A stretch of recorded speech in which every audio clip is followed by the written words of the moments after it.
नमस्कार दोस्तों, स्वागत है आपका अपने सुविचार विद गरिमा चैनल में। आज हम तुलसी विवाह के कथा के बारे में जानेंगे।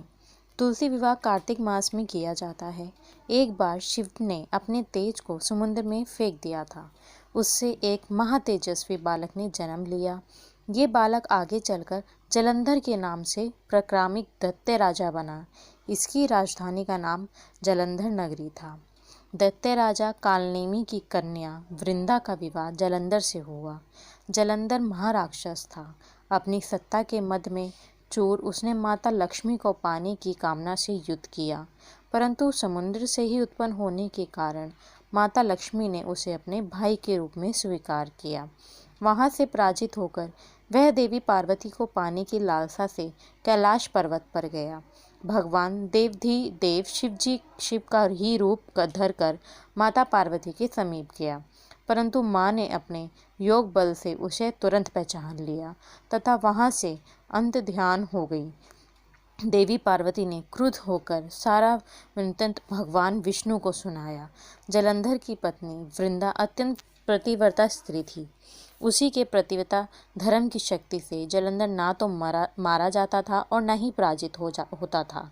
इसलिए जलंधर का नाश करने के लिए वृंदा के प्रतिव्रता धर्म को भंग करना बहुत आवश्यक था।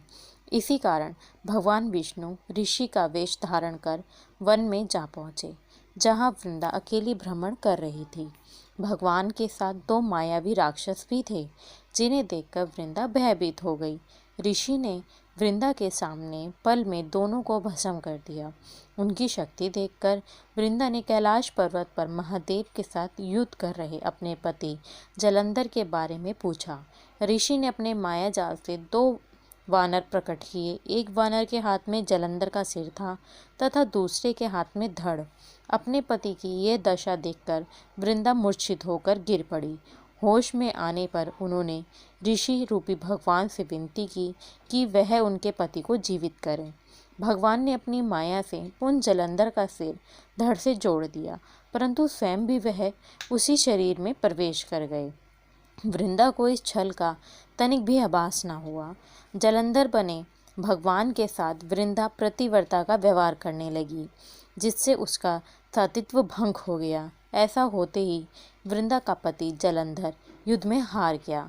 इस सारी लीला का जब वृंदा को पता चला तो उसने क्रुद्ध होकर भगवान विष्णु को हृदयहीन शीला होने का श्राप दे दिया। अपने भक्त के श्राप को भगवान विष्णु ने स्वीकार किया और शालिग्राम पत्थर बन गए। सृष्टि के पालनकर्ता के पत्थर बन जाने से ब्रह्मांड में असंतुलन की स्थिति हो गई। ये देखकर सभी देवी देवताओं ने वृंदा से प्रार्थना की कि वे भगवान विष्णु को श्राप मुक्त कर दें। वृंदा ने भगवान विष्णु को श्राप मुक्त कर स्वयं अंतिम देह कर लिया। जहाँ वृंदा भस्म हुई वहीं तुलसी का पौधा होगा। भगवान विष्णु ने वृंदा से कहा, हे वृंदा, तुम अपने सतीत्व के कारण मुझसे लक्ष्मी से भी अधिक प्रिय हो गई हो। अब तुम तुलसी के रूप में सदा मेरे साथ रहोगी। तब से हर साल कार्तिक महीने के देव उठावनी एकादशी का दिन तुलसी विवाह के रूप में मनाया जाता है। जो मनुष्य भी मेरे शालिग्राम रूप के साथ तुलसी का विवाह करेगा, उसे इस लोक और परलोक में विपुल यश प्राप्त होगा।